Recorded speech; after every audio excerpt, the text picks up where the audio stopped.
আমরা কেন ব্যর্থ হই বা কেন আমরা সফল হতে পারি না, এটার একমাত্র কারণ যদি ধরা হয় সেটা হচ্ছে ইনকনসিস্টেন্সি। রিসার্চে দেখা গেছে একটা বাচ্চা প্রায় 2 থেকে 3 হাজার বার চেষ্টা করার পরে সে দাঁড়াইতে পারে। তো দেখেন আমরা কতজন মানুষ আছি যে আমরা যে একটা কাজ করতে যাই 2-3 হাজার বার চেষ্টা করি। আপনি যে জিনিসটা পারতেছেন না বা আপনি যে কাজটা করতে গেছিলেন বা আপনি ব্যর্থ হচ্ছেন, এই কাজটাতে তো পৃথিবীর কেউ না কেউ সফল হচ্ছে। হ্যাঁ, বা এরকম মানে কোনো কিছু আছে যে এই কাজটা আপনি পৃথিবীতে প্রথম শুরু করছেন আর কেউ করে নাই।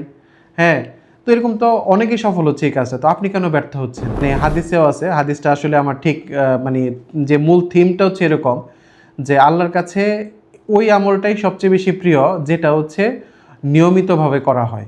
হ্যাঁ, যেটা ধারাবাহিকভাবে করা হয়, যেটার মধ্যে আসলে গ্যাপ না পড়ে। আমরা যে যাই করি আসলে লেগে থাকার বা কনসিস্টেন্সির বা ধারাবাহিকতার কোনো বিকল্প নেই। আসসালামু আলাইকুম, স্বাগত জানাচ্ছি ডাক্তার ইশরাত জাহান স্পেশালাইজড হাসপাতালের পক্ষ থেকে। আজকে আমরা প্রশ্নোত্তর পর্বের 8ম ভিডিও নিয়ে আলোচনা করব। আমাদেরকে অনেকেই তাদের ব্যর্থতার গল্প বা তারা কেন সফল হয় না বা কেন বারবার ব্যর্থ হচ্ছে এরকম কোশ্চেন করেছেন। তো আজকে তাদেরকে নিয়ে এই ভিডিওটা। তো আজকে যে আমরা কিভাবে সফল হওয়া যায় বা কিভাবে ইনশাল্লাহ 100% সফল হবেই ওইরকম একটা পয়েন্ট নিয়ে আমরা আলোচনা করব। এবং কেউ যদি এই পয়েন্টটা তার মধ্যে থাকে সে কখনো তার লাইফে কখনো ব্যর্থ হবে না। তো ওইরকম একটা ভিডিও নিয়ে আলোচনা করব। তো বুঝতে পারতেছেন যে আজকের টপিক্সটা আসলে খুবই সুন্দর একটা টপিক্স। তো আমরা ওইটা নিয়ে শুরু করতেছি। তো আসলে দেখেন আমরা কেন ব্যর্থ হই বা কেন আমরা সফল হতে পারি না, এটার একমাত্র কারণ যদি ধরা হয় সেটা হচ্ছে ইনকনসিস্টেন্সি, মানে লাইগা না থাকা। আমরা যদি লেগে না থাকতে পারি তাহলে আমরা কখনোই আমাদের পক্ষে সফল হওয়া সম্ভব না। হ্যাঁ, দেখেন আমরা এরকম আমাদের অনেক কিছু আছে, যেরকম একটা বাচ্চা যখন ছোটোবেলা হাঁটা শিখে তখন কিন্তু সে মানে প্রথমবারই দাঁড়ায় পড়তে পারে না। সে কিন্তু প্রথমে অল্প একটু দাঁড়াইতে পারে, তারপর ধরে ধরে দাঁড়ায়, তারপর ধপাস খায় আবার পড়ে যায়, আবার সে দাঁড়ানোর চেষ্টা করে, আবার দাঁড়ায়। তো এরকম একটা রিসার্চে দেখা গেছে একটা বাচ্চা প্রায় 2 থেকে 3 হাজার বার চেষ্টা করার পরে সে দাঁড়াইতে পারে। তো দেখেন আমরা কতজন মানুষ আছি যে আমরা যে একটা কাজ করতে যাই 2-3 হাজার বার চেষ্টা করি, চেষ্টা করে তারপর আমরা মানে বলি যে আমার পক্ষে সম্ভব না। এরকম কিন্তু আসলে এক্সাম্পল নাই বললেই চলে। ইভেন আমার কাছে এরকম মনে হয় আমরা যদি ছোটোবেলা যদি আমরা দাঁড়ানোটা না শিখে আমাদের যদি বড় হয়ে দাঁড়ানো শিখা লাগতো তাহলে আমার কাছে মনে হয় 90% মানুষ দাঁড়ানো শিখতে পারতো না। কারণ কি? কারণ একটা ছোট বাচ্চা কিন্তু জানে না যে মানে অসম্ভব বইলা কোনো কিছু আছে। হ্যাঁ, কিন্তু আমরা বড় হওয়ার সাথে সাথে কিন্তু আমরা অসম্ভব আমাদের ব্রেনে ঢুকতে থাকে। তখন আমরা 1-2 বার ট্রাই করি, হায়েস্ট 10 বার ট্রাই করি, তারপরে আমরা আবার স্টপ হয়ে যাই। দেখেন আমরা ছোটোবেলায় একটা কবিতা পড়ছিলাম যে একবার না পারিলে দেখো শতবার। হ্যাঁ, এটা কিন্তু জিনিসটা আমরা কিন্তু একবার যদি না পারি আমরা কিন্তু শতবার একভাবে ট্রাই করব না। আমরা যদি একবার না পারি আমরা শতবার ট্রাই করব, কিন্তু আমরা ভিন্ন ভিন্ন উপায়ে ট্রাই করব। আমরা একবার এক একটা অ্যাঙ্গেলে আমরা ট্রাই করব, এবং আমরা যদি একবার এক অ্যাঙ্গেলে ট্রাই করি আমরা অবশ্যই সফল হব ইনশাল্লাহ। এবং আমি যদি একটা এক্সাম্পল দিই, বৈদ্যুতিক বাল্ব যে আমরা আবিষ্কার করছেন উনি টমাস আলভা এডিসন। হ্যাঁ, তো উনি দেখেন উনি কিন্তু 10,000 বার চেষ্টা করার পরে তারপর উনি মানে 10,000 বার ব্যর্থ হয়েছেন। ব্যর্থ হওয়ার পরে উনি বৈদ্যুতিক বাল্বটা আবিষ্কার করতে পারছেন।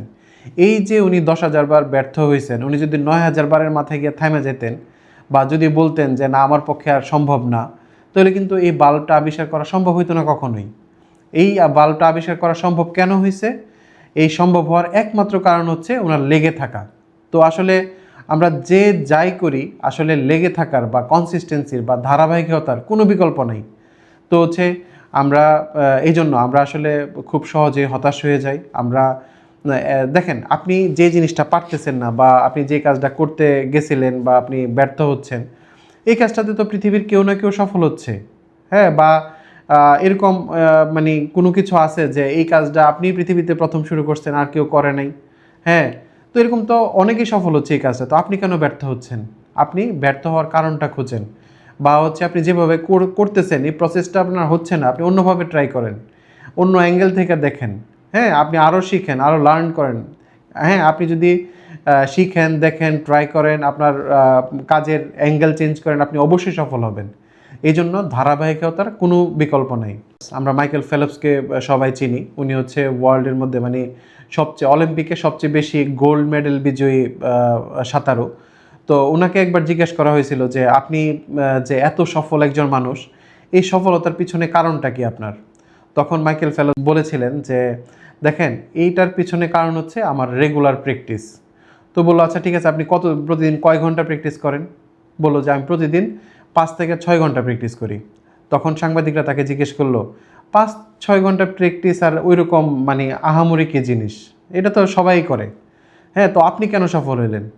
তখন মাইকেল ফেলপস যে কথাটা বললেন সেটা হচ্ছে যে 5-6 ঘন্টা মানে 5-6 ঘন্টা এখানে, এবং প্রতিদিন মানে প্রতিদিন। এখানে আমার যদি অসুস্থ থাকি আমি 5-6 ঘন্টা প্র্যাকটিস করি। আমি যদি ক্রিসমাসও থাকে, ক্রিসমাসের মধ্যে আমি 5-6 ঘন্টা প্র্যাকটিস করি। আমার ফ্যামিলিয়াল প্রোগ্রাম যদি থাকে, আমি প্রোগ্রামের মধ্যেও 5-6 ঘন্টা প্র্যাকটিস করি। মানে এরকম কোনো জিনিস নাই যেটা আমার প্র্যাকটিস থেকে বিরত রাখতে পারে। দেখেন এখানে কিন্তু এই যে তার ধারাবাহিকতাটা, এই ধারাবাহিকতার জন্যই কিন্তু সে এই চ্যাম্পিয়ন হয়েছে। এই দেখেন, তারপর হচ্ছে যদি আমি সব ভিডিওতে আমাদের হাসপাতালের একটা এক্সাম্পল দিই।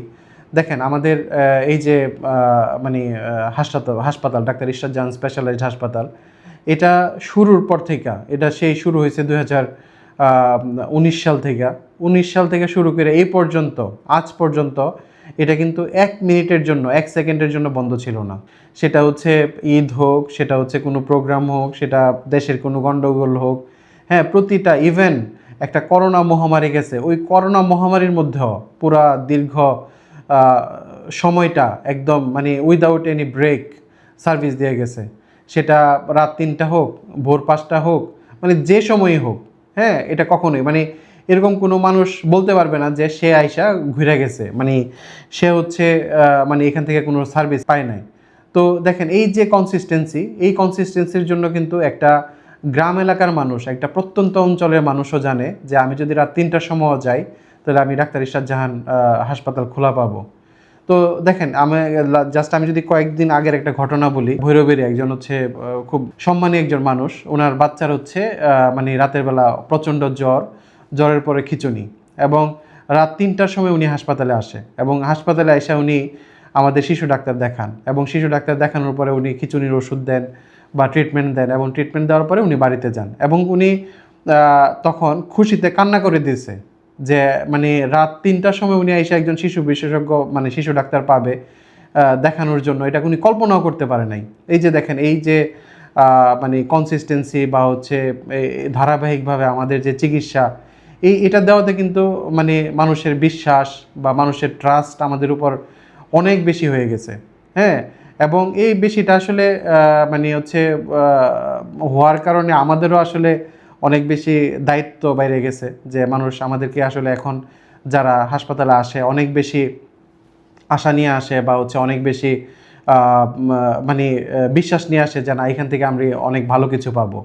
তো আমরা চেষ্টা করি সর্বদাই যে হচ্ছে আমরা যে ভালোর যে ধারাবাহিকতাটা, বা আমাদের যে মানে একটা চিকিৎসার যে ধারাবাহিকতাটা, বা আমাদের একটা বেস্ট সার্ভিসের যে ধারাবাহিকতাটা, এটা কিন্তু রক্ষা করতে, এবং এই ধারাবাহিকতাটা আমরা অতীতেও মেনটেন করছি, আমরা এখনও করতেছি, এবং আমরা এটা করার জন্য আলহামদুলিল্লাহ এখন কিন্তু ডাক্তার ইরশাদ জাহান স্পেশালাইজড হাসপাতাল মানে মানুষের একটা আস্থার জায়গা, বা একটা ভালোবাসার জায়গা, বা একটা মানে বিশ্বাসের জায়গা। হ্যাঁ, তো এই যে কথাগুলো বললাম, এটা হচ্ছে আসলে কি কনসিস্টেন্সির জন্য, ধারাবাহিকতার জন্য। তো আসলে যে ভাইয়েরা আমাদেরকে অনেক ব্যর্থতার মেসেজ পাঠাইছেন, বা অনেক মানে কিছু মানে মনের কষ্ট লিখে লিখে মেসেজ পাঠাইছেন, আমি সেই ভাইদের উদ্দেশ্যে এবং বোনদের উদ্দেশ্যে আমি একটা কথাই বলবো, যে আপনারা কনসিস্টেন্ট হন। আপনারা মানে একবার না পারলে 100 বার চেষ্টা করেন। 100 বার একভাবে না, আপনি 100 বার চেষ্টা করেন।